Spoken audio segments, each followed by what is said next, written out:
Salut à toutes et à tous, j'espère que vous allez bien. Pour ma part, bah écoutez, ça va nickel.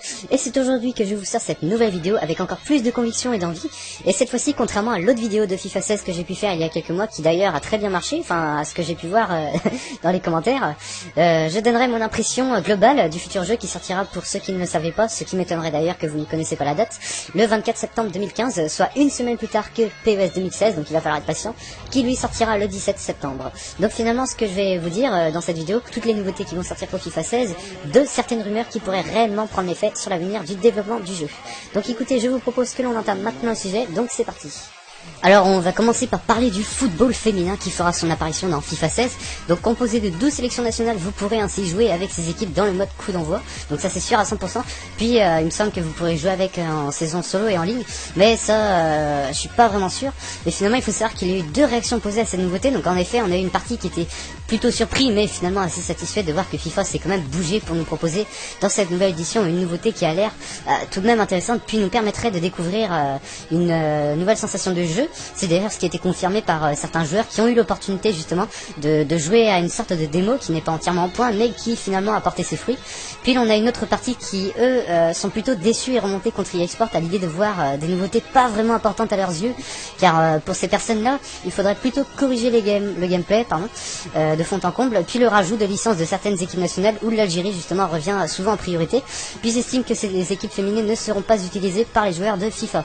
Alors moi personnellement je trouve que franchement c'est une avancée de plus dans ce jeu, car ça permettra d'innover en quelque sorte cette édition 2016 qui sortira le 24 septembre 2015 pour ceux qui ne le savaient pas, ce qui m'étonnerait d'ailleurs. Et puis surtout, il faut se dire que l'on pourra enfin voir si la qualité du football féminin est aussi présente que dans le football masculin. Une aide pour les débutants du jeu sera aussi créée, donc ça c'est officiel aussi. Donc en clair, lorsque vous jouez avec un ami qui n'a jamais touché à un jeu de foot, eh bien il y aura une sorte de mini didacticiel si vous voulez dans le coin de l'écran durant un match qui lui dira comment se servir de sa manette. Donc admettons il a le ballon, et bien il y aura par exemple des flèches qui lui indiqueront où faire une action. Donc par exemple la touche X ou A si vous êtes sur Xbox lui dira que ça pourra lui servir à passer à un autre joueur, etc., ou à faire une passe en profondeur, etc. Donc personnellement j'en ai pas l'utilité, mais finalement c'est très intelligent de la part d'EA d'avoir pensé à ça, car c'est vrai que si votre ami ne sait pas du tout jouer, ça lui permettra de se débrouiller quand même un minimum, donc très important pour aider les nouveaux joueurs. Au niveau du gameplay, il y aura aussi beaucoup plus de différences contrairement à FIFA 15 qui lui a été plutôt raté dans ce domaine-là. Donc on parle d'un nouveau système de défense qui a été retravaillé. Il sera donc plus facile de contrer une attaque, car c'est vrai que si vous regardez un peu les bugs de taré qu'il peut y avoir dans le style de joueurs qui se percutent ou qui se suivent, ou même au niveau des tacles, lorsqu'un joueur tacle un attaquant, c'est vrai que vous vous dites que c'est déjà foutu et que vous avez quasiment plus de risques de vous prendre un but parce que le défenseur met trop de temps à se relever, donc il sera trop tard. Donc justement c'est que dans FIFA 16, le défenseur en question qui aura taclé l'attaquant se relèvera beaucoup plus vite, donc il sera plus facile aussi de retrouver un équilibre au niveau de la défense. Donc on attendait bien évidemment qu'un changement soit fait à ce niveau-là. Donc ce sera pareil pour les centres-têtes, donc un gardien pourra cette fois-ci beaucoup plus facilement contrer ou dévier la trajectoire du centre.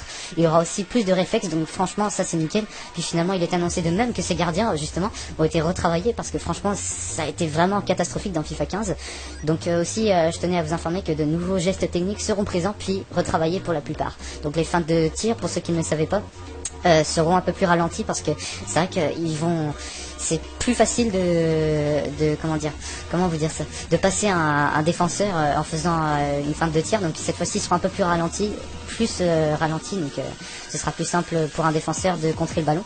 Donc généralement, même si je ne vous ai pas tout dit, il y aura une énorme amélioration dans ce domaine-là. Puis finalement on aura le droit à un jeu plus fluide et plus agréable à regarder. C'est ce qui est confirmé justement par les joueurs qui ont testé les versions d'essai. Donc on ne peut qu'espérer que cela se ressent par tout le monde. Donc je tenais à faire une petite parenthèse par rapport à ce que j'ai dit avant, parce que c'est vrai que je n'ai pas eu la possibilité de tourner cette partie, donc je vous la fais maintenant.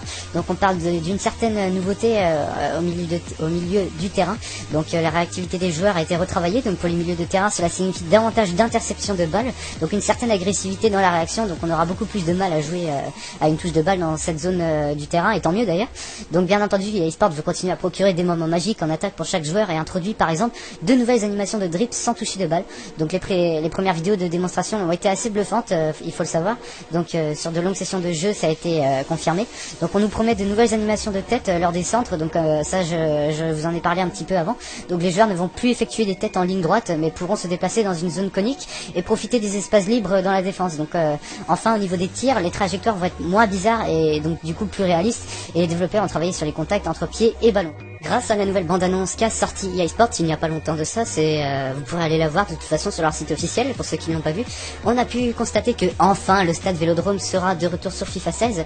C'est d'ailleurs à partir de ce moment justement que l'on peut sûrement penser, et beaucoup de rumeurs parlent de ça, que 20 stades de Ligue 1 seront bien et bien présents dans le jeu. Alors imaginez-vous en train de jouer dans le stade des Lumières, même si j'ai encore un doute sur ça, car si vous avez regardé entièrement la bande-annonce, vous avez pu voir que le stade Gerland est encore là. Donc on peut penser que si EA y rajoute les stades de l'Euro 2016 et de Ligue 1, la plupart qui sont encore en construction seront faits grâce à des schémas et non des photos. Donc je pense qu'ils attendront peut-être que les stades finissent, enfin ils attendront que les stades de l'Euro 2016 seront pour tous entièrement finis et feront peut-être leur apparition dans l'édition 2017, donc on verra bien. Donc moi personnellement je n'y crois pas trop aux 20 stades de Ligue 1, car je pense que EA ne va pas s'emmerder à faire des stades de clubs qui n'ont pour la plupart jamais connu les compétitions européennes, et puis la taille de leur stade ne leur permet pas, donc ils ne sont pas vraiment au top. Donc on verra bien, mais franchement ça risque d'être difficile à être sûr que ces 20 stades feront leur apparition, donc on verra bien. Une nouveauté officielle sera aussi de la partie. En effet, EA Sports a annoncé et officialisé que la météo dynamique durant les matchs sera présente. Donc évidemment, on va pas passer de canicule à tempête de neige, évidemment, ça c'est sûr. Mais par exemple, s'il y a un temps couvert, et bien au bout de la 25e minute durant votre match, vous pouvez vous retrouver avec de la pluie tout au long du match, ou encore un temps hivernal éclairci qui passe de dégagé à une averse de neige. Donc ça, franchement, c'est assez cool, car du coup, les conditions de jeu seront variables tout au long du match, et puis ça rend d'un autre côté le jeu plus réaliste au niveau gameplay. Et on pourra enfin apprécier un nouvel élément qui ajoutera une ambiance de plus durant le match. Bon, même si ça reste un petit détail de rajouter, ça reste tout de même sympa et original. Petite information aussi, bon c'est pas grand chose, mais bon c'est toujours sympa de le savoir. Mais à présent, lorsqu'il y aura un coup franc, l'arbitre utilisera le fameux spray. Donc bien évidemment, ce que je viens de vous dire est officiel, et c'est à partir de ce sujet que j'intègre la partie graphisme, où tout le monde se demande si finalement il y aura un gros changement ou pas.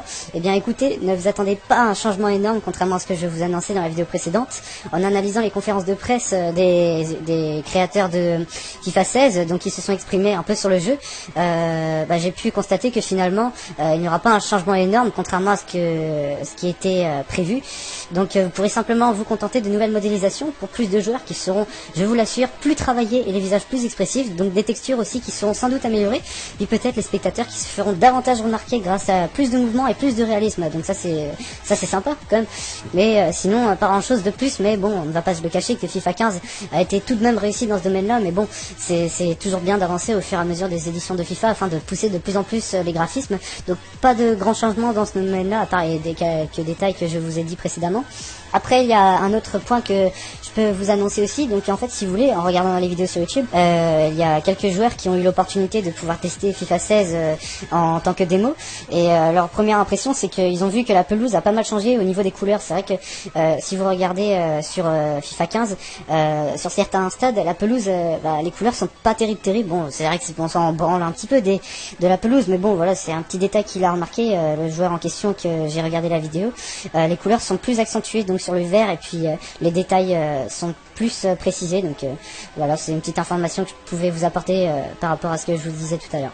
Donc pas de changement énorme dans ce domaine-là. On va parler à présent des licences. Je pense notamment à celle de la Ligue des Champions ainsi que de l'Europa League, puis toutes les autres qui restent importantes à nos yeux. Eh bien malheureusement, écoutez, je ne sais pas si ça fera barrage pour EA Sports de signer un contrat avec l'UEFA, car si vous n'êtes pas au courant, il y a quelques semaines, Konami vient de signer un nouveau contrat pour conserver les licences UEFA pour 3 ans de plus, donc dans PES 2016 elles sont présentes. Donc du coup, je ne sais pas si EA pourra finalement se les procurer. Enfin, ce que je me demande clairement, c'est est-ce que l'UEFA a le droit de signer un contrat pour les deux jeux.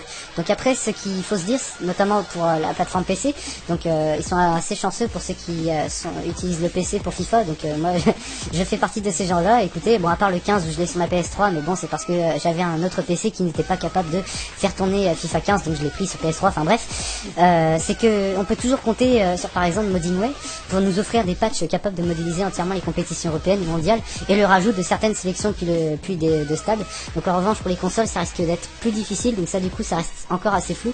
En revanche, le championnat brésilien sera a priori de nouveau présent, donc c'est une bonne nouvelle pour les joueurs de FIFA car ça nous permettra de rejouer avec des équipes un peu connues comme Santos par exemple, donc un point positif dans ce domaine-là. Après pour l'Euro 2016, c'est à vous que je pose la question, si est-ce que vous pensez que cette compétition sera mise en sachant que l'on sera en version 2016 et que pour l'Euro, il faut savoir qu'il approche à grands pas. C'est donc justement là que on constate le lien avec l'intégration des futurs stades qui accueilleront cette compétition en France dans le jeu et le droit à la licence de l'Euro. Bon après, une fois de plus, sur PC, il y a toujours la possibilité de patcher 2-3 trucs et hop, le tour est joué. Donc en général, j'espère qu'il fera un effort pour ce domaine, car on attend beaucoup de certaines compétitions, car elles sont pour la plupart inexistantes sur FIFA, donc c'est bien dommage. Et puis c'est pareil pour les maillots de certaines équipes, puis l'ajout de certaines sélections nationales ne serait pas de refus. Le mode Career Manager devrait être de même refait, c'est notamment ce point aussi où l'on peut voir et entendre beaucoup de rumeurs mais qui seraient sûrement concrétisées en sachant quand même que EA cherchera à innover ce mode de jeu, composé de 2 parties dont la première consiste à diriger un club puis un autre pour devenir un grand joueur. Et du coup je vais parler de quelques points qui pourraient sûrement être présents dans FIFA 16. Déjà il faut se dire qu'on parle tous d'une innovation dans ce mode, c'est donc pour ça que viennent les premières idées, notamment une qui consiste à ce que les conférences de presse soient mises en évidence en vidéo dans le même style qu'un NBA 2K par exemple, je sais pas si vous voyez, où l'issue de l'événement affecte l'équipe. Donc ce qui serait bien justement c'est de se retrouver par exemple sur le plateau de beIN Sport par exemple, donc ça serait déjà pas mal. Et ce serait de même avec la carrière du joueur où celui-ci s'exprimerait sur ce qu'il a apporté à l'équipe durant un match et aussi des décisions qu'il doit prendre sur son avenir. Dans ce cas, pourquoi pas ne pas mettre plus en valeur l'entraîneur pendant le match, parce que c'est vrai que si vous regardez bien dans une partie FIFA, il ne se montre pas trop, il montre pas trop sa présence, excusez-moi. Pourquoi ne pas le voir sauter de joie lorsqu'il y a un but par exemple, ou enfin vous voyez ce genre de choses qui peuvent vraiment redonner de l'originalité à ce mode. Et quant à la carrière de joueur, pourquoi ne pas commencer une carrière à l'âge de 15 ans où l'on évoluerait dans un centre de formation jusqu'à l'âge nécessaire pour pouvoir jouer avec les pros. Donc bien évidemment durant cette période d'adolescence on jouerait contre des réserves d'équipe ainsi que davantage d'entraînement en équipe à la veille d'un match par exemple. Donc je parlerai ensuite d'un dernier point qui consiste à imposer le fair play financier pendant certaines saisons pour beaucoup de gros clubs. Ça permettrait de donner en quelque sorte la possibilité aux petites voire moyennes équipes de s'imposer à un minimum. Donc c'est ici que s'achève cette vidéo. J'espère avoir pu aussi informer par le biais justement de certaines nouveautés des gens, tout en espérant que ça vous a plu. Donc voilà, merci à toutes et à tous, que ce soit pour cette vidéo. Donc voilà, je vous dis salut et on se retrouvera pour une prochaine vidéo. Salut!